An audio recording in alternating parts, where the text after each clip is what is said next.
वाञ्छाकल्पितकल्पोऽयं प्रत्यर्थिगजकेसरी व्यासतीर्थगुरुर्भूयादस्मदिष्टार्थसिद्धये मायि भववैरिणे मध्वराद्दान्तवनचारिणे वचो नखरिणे वादिराजकेसरिणे नमः।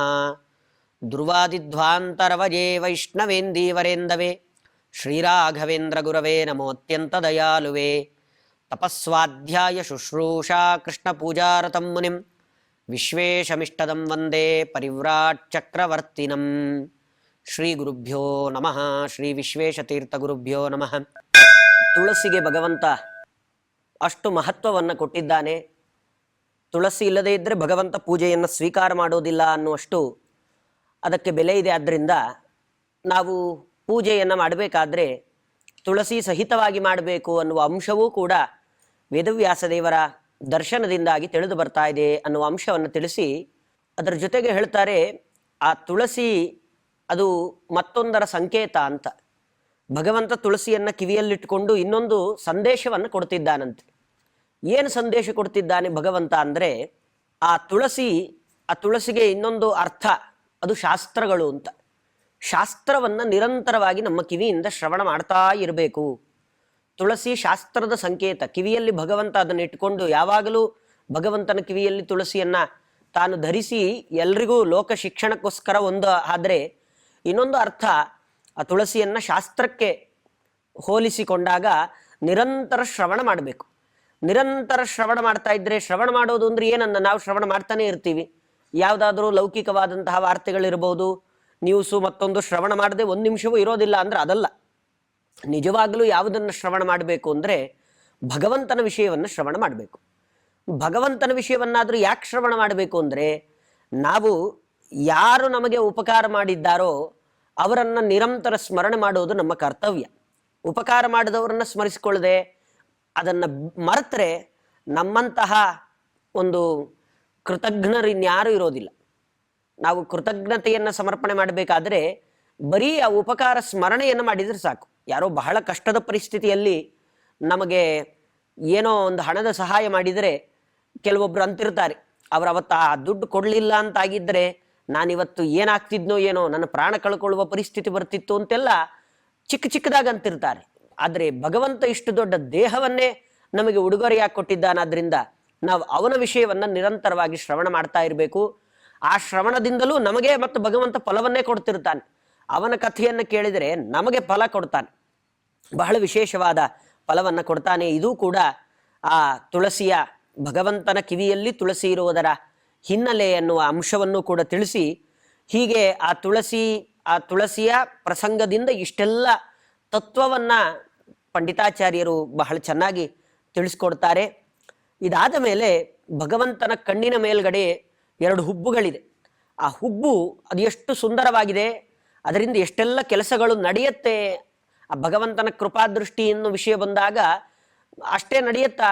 ಬರೀ ಭಗವಂತನ ಕಣ್ಣುಗಳು ಇಷ್ಟು ಚೆನ್ನಾಗಿದೆ ಅಂತ ಚಿಂತನೆ ಮಾಡಿದರೆ, ಭಗವಂತನ ದೃಷ್ಟಿ ನಮ್ಮ ಮೇಲೆ ಬಿದ್ದರೆ ನಾವು ಬಹಳ ಎತ್ತರದ ಸ್ಥಾನಕ್ಕೆ ಹೋಗ್ತೀವ ಅಂತ ಹೇಳಿದ್ರೆ ಅದಕ್ಕೆ ಈ ಮಾತು ನಮ್ಮನ್ನ ಎಚ್ಚರಿಸುತ್ತೆ. ಏನಂದ್ರೆ, ವಿಭವಾಭಿಭವೋದ್ಭವಾದಿಕಂ ಭುವನಾನಾಂ ಭುವನ ಪ್ರಭೋರ್ಭುವೋ ಅನಯೋರಪಿ ದಬ್ರ ವಿಭ್ರಮಾತ್ ಸಭವಾಂಭೋಜ ಭವಾತ್ಮನಾಂ ಭವೇತ್.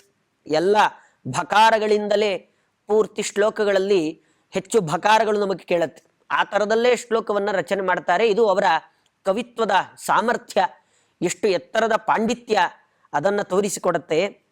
ಅವ್ರು ಹೇಳ್ತಾರೆ, ವಿಭವಾಭಿಭವೋದ್ಭವಾದಿಕಂ.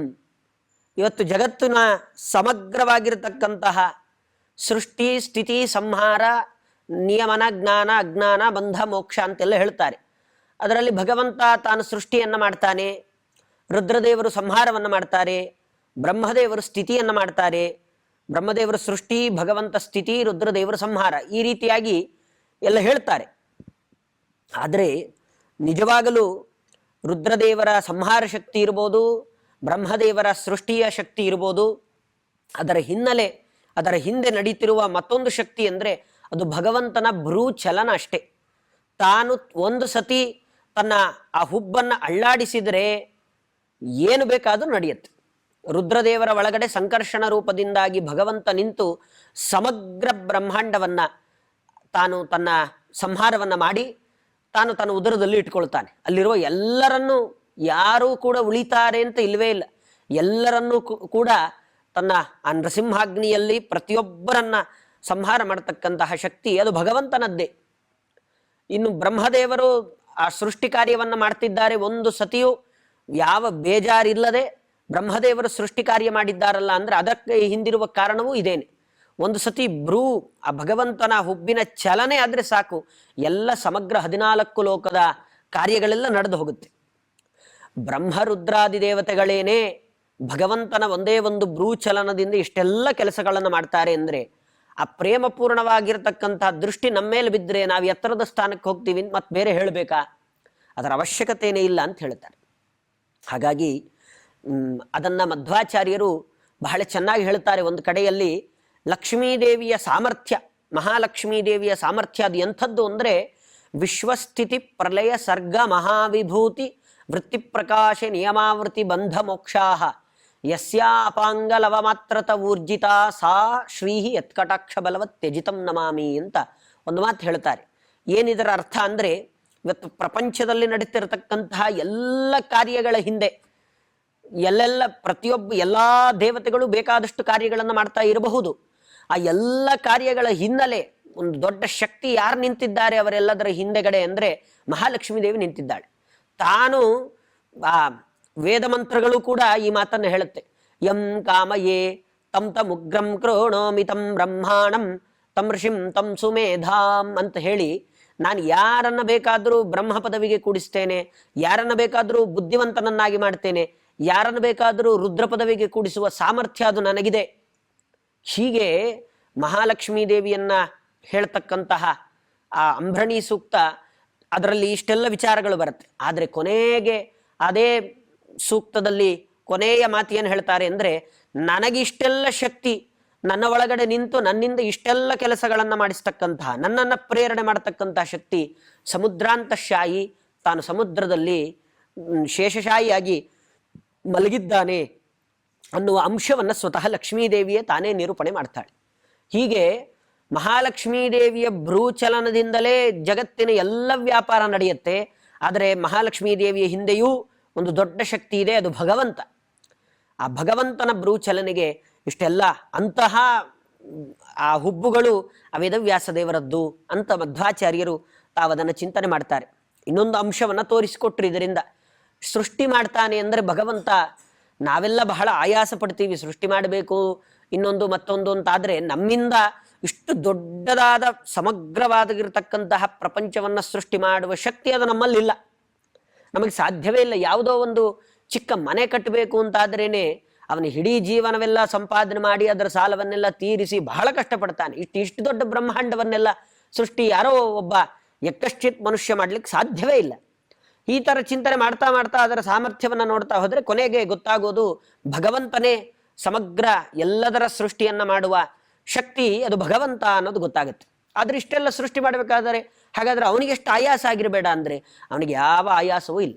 ಭಗವಂತ ಬರೀ ಭ್ರೂ ಚಲನೆಯನ್ನು ಮಾಡಿದರೆ, ತನ್ನ ಹುಬ್ಬಿನ ಚಲನೆ ಆಯಿತು ಅಂತ ಗೊತ್ತಾದರೆ ಸಾಕು, ಜಗತ್ತಿನ ಇಷ್ಟೆಲ್ಲ ಕಾರ್ಯಗಳು ನಡೀತಾ ಇದೆ. ಅಂತಹ ರಮಣೀಯವಾಗಿರತಕ್ಕಂತಹ ಹುಬ್ಬುಗಳು ಅದು ಭಗವಂತನದ್ದು ಅಂತ ಅದರ ಬಗ್ಗೆ ವರ್ಣನೆಯನ್ನು ಮಾಡ್ತಾ, ಆ ಹುಬ್ಬಿನ ಮಧ್ಯದಲ್ಲಿ ಸರಿಯಾಗಿ ಭಗವಂತ ಒಂದು ತಿಲಕವನ್ನು ಧಾರಣೆ ಮಾಡಿದ್ದಾನಂತೆ. ಎಷ್ಟು ಚೆನ್ನಾಗಿದೆ ಆ ತಿಲಕ ಅಂದರೆ, ತ್ರಿಜಗತ್ತಿಲಕಾಲಿಕಾಂತರೇ ತಿಲಕೋಯನ್ ಪರಭಾಗಮಾಪ್ತವಾನ್ ಹರಿನೀಲಗಿರೀಂದ್ರ ಮಸ್ತಕ ಸ್ಫುಟ ಷೋಡೋಪಲ ಪಂಕ್ತಿ ಸನ್ನಿಭ.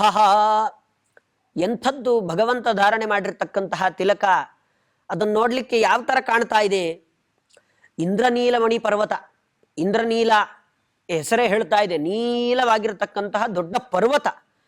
ಆ ಪರ್ವತದ ಮಧ್ಯದಲ್ಲಿ ಒಂದು ಆ ಕೆಂಪಗೆ ಇರತಕ್ಕಂತಹ ಹವಳವನ್ನು ಜೋಡಿಸಿದರೆ ಎಷ್ಟು ಚೆನ್ನಾಗಿ ಕಾಣುತ್ತೋ, ಪದ್ಮರಾಗಮಣಿಯನ್ನು ಮಧ್ಯದಲ್ಲಿಟ್ಟರೆ ಎಷ್ಟು ಎದ್ದು ಕಾಣುತ್ತೆ, ಅದು ಬಹಳ ಹೊಳಿತಾ ಇರುತ್ತೆ.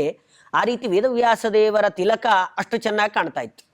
ಇಡೀ ಸಮಗ್ರವಾಗಿರ್ತಕ್ಕಂಥ ಎಲ್ಲ ದೇವತೆಗಳ ಎಲ್ಲರಿಗೂ ತಿಲಕ, ಅದು ತಿಲಕಪ್ರಾಯನಾಗಿರ್ತಕ್ಕಂಥವನು ಭಗವಂತ. ಅಷ್ಟೇ ಅಲ್ಲದೆ ಮತ್ತೆ ಸಮಗ್ರ ಜಗತ್ತಿಗೇನೆ ತಿಲಕ ಅಂತ ಹೇಳಿದ್ರೆ ಅದು ಭಗವಂತ. ಇಂತಹ ಭಗವಂತ ತಾನು ತಿಲಕವನ್ನು ಧಾರಣೆ ಮಾಡಿ ಸೂಚನೆ ಮಾಡ್ತಿದ್ದಾನೆ.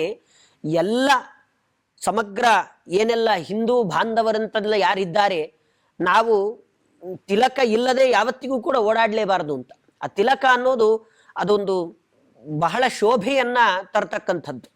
ಮುಖಕ್ಕೆ ನಮಗೆ ಇರುವ ಕಾಂತಿಯನ್ನು ಇನ್ನೂ ಹೆಚ್ಚು ಮಾಡ್ತಕ್ಕಂಥದ್ದು ಆ ತಿಲಕದ ಕೆಲಸ. ಹಾಗಾಗಿ ತಿಲಕ ಇಲ್ಲದೆ ಯಾರೂ ಕೂಡ ಓಡಾಡಬಾರದು ಅನ್ನೋದನ್ನು ಭಗವಂತ ತಾನು ತಿಲಕವನ್ನು ಧಾರಣೆ ಮಾಡಿ ಸೂಚನೆ ಮಾಡಿದ್ದಾನೆ. ಅದು ಆ ಥರ ಕಾಣ್ತಾ ಇದೆಯಂತೆ. ಸಮಗ್ರ ಇಂದ್ರನೀಲಮಣಿ ಪರ್ವತ, ಆ ಇಂದ್ರನೀಲಮಣಿ ಪರ್ವತದ ಮಧ್ಯದಲ್ಲಿ ಪದ್ಮರಾಗಮಣಿಯನ್ನು ಜೋಡಿಸ್ತಾ ಬಂದರೆ ಅದು ಎಷ್ಟು ಸುಂದರವಾಗಿ ಕಾಣುತ್ತೋ ಆ ರೀತಿಯಾಗಿರ್ತಕ್ಕಂಥದ್ದು ಆ ವೇದವ್ಯಾಸ ರೂಪಿ ಭಗವಂತನ ಹಣೆಯಲ್ಲಿ ಆ ತಿಲಕ ಆ ರೀತಿಯಾಗಿ ಕಾಣ್ತಾ ಇದೆ. ಅದನ್ನು ನೋಡೋದೇ ಒಂದು ಆನಂದ. ತಿಲಕವನ್ನು ನೋಡಿಯೂ ಆನಂದ. ಇವತ್ತಿಗೂ ಶ್ರೀನಿವಾಸ ದೇವರ ಆ ತಿಲಕ ಅದು ಎಷ್ಟು ಚೆನ್ನಾಗಿ, ಅದು ಎಷ್ಟು ದೂರದಲ್ಲಿ ನಾವು ನೋಡ್ತೇವೆ, ಅದನ್ನು ನಮಗೆ ಬಹಳ ಹತ್ತಿರಕ್ಕೂ ಬಿಡೋದಿಲ್ಲ ದರ್ಶನಕ್ಕೆ, ನಾವು ಎಷ್ಟು ದೂರದಲ್ಲಿರ್ತೀವಿ. ಆದರೆ ಭಗವಂತನನ್ನು ದರ್ಶನ ಮಾಡ್ತಾ ಅವನ ಮುಖವನ್ನು ನೋಡಿದರೆ ಆ ತಿಲಕ ಅಷ್ಟು ಬಹಳ ಸೊಗಸಾಗಿ ಕಾಣುತ್ತದು. ಆ ಪೂರ್ತಿ ಆ ಪಚ್ಚಕರ್ಪೂರದಲ್ಲಿ ಅದನ್ನು ಇಟ್ಟು ಅದರ ಮಧ್ಯದಲ್ಲಿ ಆ ಕಸ್ತೂರಿಯಿಂದ ನಾಮವನ್ನು ಎಷ್ಟು ಚೆನ್ನಾಗಿ ಹಚ್ಚಿರ್ತಾರೆ, ಅದನ್ನು ನೋಡಲಿಕ್ಕೆ ಬಹಳ ಸುಂದರ. ಹಾಗೆ ಸಾಕ್ಷಾತ್ ಭಗವಂತ ವೇದವ್ಯಾಸ ದೇವರ ಹಣೆಯಲ್ಲಿ ತಿಲಕವನ್ನು ಮಧ್ವಾಚಾರ್ಯರು ಯಾವ ರೀತಿಯಾಗಿ ಕಂಡ್ರು ಅನ್ನುವುದನ್ನು ವರ್ಣನೆಯನ್ನು ಮಾಡ್ತಾರೆ.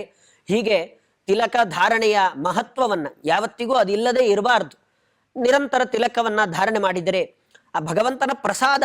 ಇವತ್ತಿಗೆ ಎಲ್ಲ ದೇವಸ್ಥಾನಗಳಲ್ಲಿ ಹೋದಾಗ ಅದನ್ನು ಇಟ್ಟಿರ್ತಾರೆ, ಕುಂಕುಮವನ್ನು ಇಟ್ಟಿರ್ತಾರೆ. ಯಾಕೆ ಅಂದರೆ ಎಲ್ಲರೂ ಅದನ್ನು ಧರಿಸಬೇಕು, ಅದು ಅವಶ್ಯ. ಅದರಿಂದಲೂ ನಮಗೆ ಒಂದಿಷ್ಟು ಆಶ್ಚರ್ಯಗಳು, ಒಂದಿಷ್ಟು ಪುಣ್ಯದ ಲಾಭ ಅದೆಲ್ಲವೂ ಕೂಡ ಇದ್ದೇ ಇದೆ. ಏನಾದರೂ ನಮಗೆ ತೊಂದರೆಗಳಿದ್ರೆ ಅದು ಕೂಡ ಭಗವಂತನ ಪ್ರಸಾದವನ್ನು ಧಾರಣೆ ಮಾಡೋದ್ರಿಂದಾಗಿ ಪರಿಹಾರ ಆಗುತ್ತೆ. ಇಷ್ಟೆಲ್ಲ ಕಾರಣಗಳು ಆ ತಿಲಕಕ್ಕಿದೆ. ಯಾಕೆಂದ್ರೆ ಅವನ ಪಾದಕ್ಕೆ ಅರ್ಚನೆಯನ್ನು ಮಾಡಿರ್ತಕ್ಕಂತಹ ಕುಂಕುಮ ಮತ್ತೊಂದು ಯಾವುದಾದ್ರೂ ಇರ್ಬೋದು, ಅದನ್ನು ನಾವು ಧಾರಣೆ ಮಾಡಿದಾಗ ಅದು ನಮಗೆ ಅಂಥದ್ದೊಂದು ಶಕ್ತಿಯನ್ನು ಕೊಡುತ್ತೆ. ಇನ್ನು ಮತ್ತೊಂದು ಕಾರಣ ಹೇಳಬೇಕಾದ್ರೆ, ತಿಲಕವನ್ನು ಹಚ್ಕೊಳ್ಬೇಕಾದ್ರೆ ಉದ್ದಕ್ಕೆ ಹಚ್ಕೊಳ್ತಾರೆ. ಆ ತಿಲಕ ಅಂದ್ರೆ ಅದು ಹಾಗೆ ಆ ಹೆಬ್ಬೆಟ್ಟಲ್ಲಿ ತಗೊಂಡು ಉದ್ದಕ್ಕೆ ಅದನ್ನು ಹಚ್ತಾರೆ. ಏನಿದಕ್ಕೂ ಒಂದು ಕಾರಣವನ್ನು ಹೇಳ್ತಾರೆ. ನಾವು ನಮ್ಮ ದೇಹದಲ್ಲೆಲ್ಲ ಶಕ್ತಿ ಅದು ಹರಿಬೇಕಾದ್ರೆ ದೇಹದಲ್ಲಿ ಕೆಳಗಡೆ ಶಕ್ತಿಯನ್ನು ಹರಿಲಿಕ್ಕೆ ಬಿಡಬಾರ್ದು.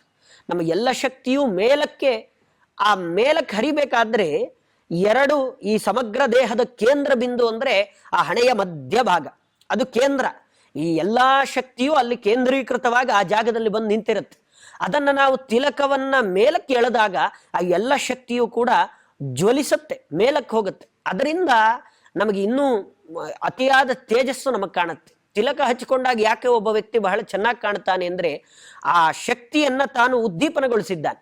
ದೀಪ ಬಹಳ ಚಿಕ್ಕದಾಗಿ ಉರಿತಾ ಇರುತ್ತೆ. ಅದೇ ನಾವು ಆ ಬತ್ತಿಯನ್ನು ಸ್ವಲ್ಪ ಮೇಲಕ್ಕೆ ಮಾಡಿದ್ರೆ ಹೇಗೆ ಆ ಜ್ವಾಲೆ ಇನ್ನೂ ಜಾಸ್ತಿ ಆಗುತ್ತೋ ಹಾಗೆ ನಮ್ಮ ದೇಹದಲ್ಲಿರುವ ಶಕ್ತಿ ಕೇಂದ್ರೀಕೃತವಾಗಿರುವ ಭಾಗ ಅಂದ್ರೆ ಆ ಹಣೆಯ ಮಧ್ಯದ ಭಾಗ. ಅಲ್ಲಿ ನಾವು ಆ ತಿಲಕವನ್ನ ಮೇಲಕ್ಕೆ ಎಳೆದ್ವಿ ಅಂತಾದ್ರೆ ಶಕ್ತಿಯನ್ನ ಇನ್ನೂ ಪ್ರೇರಿಸಿದ ಹಾಗಾಗತ್ತೆ, ನಮ್ಮಲ್ಲಿ ಕಾಂತಿಯು ಇನ್ನೂ ಹೆಚ್ಚಾಗತ್ತೆ. ಈ ಅಂಶವೂ ಕೂಡ ಅಂದ್ರೆ ಈ ಪರಂಪರೆ, ನಮ್ಮ ಸಂಸ್ಕೃತಿ ಅದೇನು ಹಿಂದಿನಿಂದ ಬಂದಿದೆ ಅದರ ಹಿಂದೆ, ಅದರ ಹಿನ್ನೆಲೆ ಅದು ಯಾವತ್ತಿಗೂ ಅನರ್ಥವಾಗಿ ವ್ಯರ್ಥವಾಗಿ ಸುಮ್ಮನೆ ಏನೋ ಮಾಡ್ತಿದ್ದಾರೆ ಅಂತ ಯಾವುದೂ ಇಲ್ಲ. ಪ್ರತಿಯೊಂದಕ್ಕೂ, ಪ್ರತಿಯೊಂದು ಸಂಸ್ಕಾರಕ್ಕೂ, ಪ್ರತಿಯೊಂದು ಆಚರಣೆಗೂ ಅದರ ಹಿನ್ನೆಲೆ ಅಷ್ಟು ಸ್ಪಷ್ಟವಾಗಿದ್ದೇ ಎಲ್ಲ ಹಿರಿಯರು ಮಾಡ್ಕೊಂಡು ಬಂದಿರೋದು. ನಾವು ಇವತ್ತಿನ ದಿನ ನಮ್ಮ ಒಂದು ಹಣದ ಮೇಲಿನ ವ್ಯಾಮೋಹದಿಂದ ಬೇರೆ ಬೇರೆ ದೇಶಗಳಿಗೆ ಹೋಗಿ ನಮ್ಮ ಪರಂಪರೆಯನ್ನ, ನಮ್ಮ ಧರ್ಮವನ್ನ, ಸಂಸ್ಕೃತಿಯನ್ನ ಬಿಟ್ಟು ಅದರ ಮೇಲೆ ಆಸಕ್ತಿ ಇಲ್ಲದೆ ಈ ಏತಕ್ಕೋಸ್ಕರ ಹೀಗೆ ಮಾಡಿದ್ದಾರೆ ಅಂತ ನಾವೇ ಕಂಡು ಹಿಡಿದರೆ ಪರಮ ಸಂತೋಷ ಆಗುತ್ತೆ. ಆದರೆ ನಮಗದು ಬೇಡವೇ ಬೇಡ. ಅದನ್ನ ಇನ್ನೂ ಆ ನಮ್ಮ ಧರ್ಮ ಆಚರಣೆ ಮಾಡೋಣ ಅಂತ ಹೇಳಲಿಕ್ಕೆ ಪ್ರಾರಂಭ ಮಾಡೋ ಅಷ್ಟೊತ್ತಿಗಾಗಲೇ ಮುಖವನ್ನು ತಿರುಗಿಸ್ಕೊಂಡು ಅಲ್ಲಿಂದ ಹೊರಟೋಗ್ತಾರೆ. ನಮ್ಗೆ ಯಾಕೆ ಬೇಕಿದು, ನಮಗಿದಕ್ಕೆ ಸಂಬಂಧ ಇಲ್ಲ, ನಾವಾಯ್ತು, ನಮ್ಮ ದುಡ್ಡಾಯ್ತು, ನಮ್ಮ ಐಷಾರಾಮಿ ಜೀವನ ಆಯ್ತು. ಇದು ಬಿಟ್ರೆ ಯಾವ ಸಂಸ್ಕಾರ, ಸಂಸ್ಕೃತಿ, ಧರ್ಮ, ನಮ್ಮ ಎಲ್ಲ ರಕ್ಷಣೆಗಳು, ಆ ಹಿಂದುತ್ವದ ರಕ್ಷಣೆ ಇದ್ಯಾವುದು ನಮಗೆ ಅವಶ್ಯಕತೆ ಇಲ್ಲ, ನಮಗೂ ಅದಕ್ಕೂ ಸಂಬಂಧ ಇಲ್ಲ ಅನ್ನುವ ರೀತಿಯಲ್ಲಿ ವಸ್ತ್ರಗಳ ವಿನ್ಯಾಸ ಇರಬಹುದು. ವಸ್ತ್ರಗಳನ್ನು ಧರಿಸಬೇಕಾದ್ರೆ ನಮ್ಮ ಸಂಸ್ಕೃತಿ ಅದು ಎಷ್ಟು ಚೆನ್ನಾಗಿದೆ ಅಂದರೆ, ಪಾಶ್ಚಾತ್ಯರೆಲ್ಲ ಬಂದು ಉಡುಪಿಗೆ ಹೋದರೆ ಬೇರೆ ಬೇರೆ ಧಾರ್ಮಿಕ ಕ್ಷೇತ್ರಗಳಿಗೆಲ್ಲ ನೋಡ್ಲಿಕ್ಕೆ ಅಂತ ಬಂದಿರ್ತಾರೆ ಎಷ್ಟೋ ಜನ ವಿದೇಶಿಗರೆಲ್ಲ. ಅವರು ನಮ್ಮ ಸಂಸ್ಕೃತಿಯ ವಸ್ತ್ರಗಳನ್ನು ಹಾಕ್ಕೊಂಡು ದೇವರ ದರ್ಶನಕ್ಕೋಸ್ಕರ ಬರ್ತಾರೆ. ಅವರ ಸಂಸ್ಕೃತಿಯ ಬಟ್ಟೆಗಳನ್ನು ಹಾಕ್ಕೊಂಡು ಬರೋದಿಲ್ಲ. ನಮ್ಮ ಸಂಸ್ಕೃತಿಯ ಬಟ್ಟೆಗಳನ್ನು ಹಾಕೊಂಡು ದೇವರ ದರ್ಶನಕ್ಕೆ ಅಂತ ಬರ್ತಾರೆ. ನಮ್ಮ ದೌರ್ಭಾಗ್ಯ ಏನು ಅಂದ್ರೆ, ನಾವು ಇದೇ ಭಾರತದಲ್ಲಿ ಇದ್ಕೊಂಡು ನಾವು ನಮ್ಮ ವಸ್ತ್ರ ಸಂಹಿತೆಯನ್ನು ಅನುಸರಿಸದೆ ವಿದೇಶದ ವಸ್ತ್ರಗಳನ್ನೆಲ್ಲ ಹಾಕೊಂಡು ದೇವರ ದರ್ಶನಕ್ಕೆ ಹೋಗ್ತೀವಿ. ನಮ್ದು ಇಂಥದ್ದೊಂದು ದೌರ್ಭಾಗ್ಯ. ಅದು ನಾವು ನಮ್ಮ ಸಂಸ್ಕೃತಿಯನ್ನು ತಿರಸ್ಕಾರ ಮಾಡಿದ ರೀತಿಯನ್ನ ಎತ್ತಿ ತೋರಿಸತ್ತೆ. ಹಾಗೆ ಭಗವಂತ ಒಂದೇ ಒಂದು ತಿಲಕವನ್ನು ಧಾರಣೆ ಮಾಡಿ ಅದರ ಇಷ್ಟು ಹಿನ್ನೆಲೆಯನ್ನ ಅದಕ್ಕೆ ತುಂಬಿಸಿದ್ದಾನೆ. ಯಾವತ್ತಿಗೂ ನಮ್ಮ ಧರ್ಮ, ನಮ್ಮ ಸಂಸ್ಕೃತಿ, ನಮ್ಮ ಆ ಹಿಂದುತ್ವ ಮೊದಲಾದವುಗಳನ್ನು ಯಾವತ್ತಿಗೂ ಕೂಡ ಬಿಡದೆ ನಾವು ಅದನ್ನೆಲ್ಲ ಪೋಷಣೆ ಮಾಡುವ ಕರ್ತವ್ಯ ಅದು ನಮ್ಮ ಮೇಲಿದೆ. ನಮ್ಮ ದೊಡ್ಡ ಜವಾಬ್ದಾರಿ ಅನ್ನೋದನ್ನು ಭಗವಂತ ತೋರಿಸಿಕೊಟ್ಟಿದ್ದಾನೆ ಅಂತ ಹೇಳಿ ಕೊನೆಗೆ ಭಗವಂತನ ಕೂದಲುಗಳನ್ನ, ತಲೆಯ ಮೇಲಿರುವ ಆ ಕೂದಲುಗಳು, ಆ ಜಠೆ, ಅದನ್ನ ವರ್ಣನೆ ಮಾಡ್ತಾರೆ. ನವಮಂಬುಧರಂ ವಿಡಂಬಯದ್ವರ ವಿದ್ಯುದ್ವಲಯಂ ಜಗದ್ಗುರೋ ಅವಲೋಕ್ಯ ಕೃತಾರ್ಥತಾಮಗಾಂ ಸಜಟಾ ಮಂಡಲ ಮಂಡನಂ ವಪುಹು. ಎಂಥದ್ದು ಆ ಭಗವಂತನ ಜಟೆಗಳು ಹೇಗೆ ಕಾಣ್ತಾ ಇತ್ತು ಅಂದ್ರೆ, ಆ ಸಮಗ್ರವಾದ ಭಗವಂತನ ದೇಹ ತಾನು ನೀಲಮೇಘ ಶ್ಯಾಮ, ಕೃಷ್ಣನೂ ನೀಲಮೇಘ ಶ್ಯಾಮ, ವೇದವ್ಯಾಸ ದೇವರು ನೀಲಮೇಘ ಶ್ಯಾಮ. ಅಂದ್ರೆ ಎಷ್ಟೋ ಜನ ಹೇಳ್ತಾರೆ ದೇವ್ರ ಕಪ್ಪು ಅಂತ. ದೇವ್ರ ಕಪ್ಪಲ್ಲ, ಕಪ್ಪಿಗೂ ವ್ಯತ್ಯಾಸಗಳಿದೆ. ಕಪ್ಪು ಅಂತ ಹೇಳಿದ್ರೆ ಕಾಡ್ ಕಪ್ಪಲ್ಲ, ತೀರ ಕಾಣೋದೇ ಇಲ್ಲ ಅಂಥ ಕಪ್ಪಲ್ಲ ಭಗವಂತ.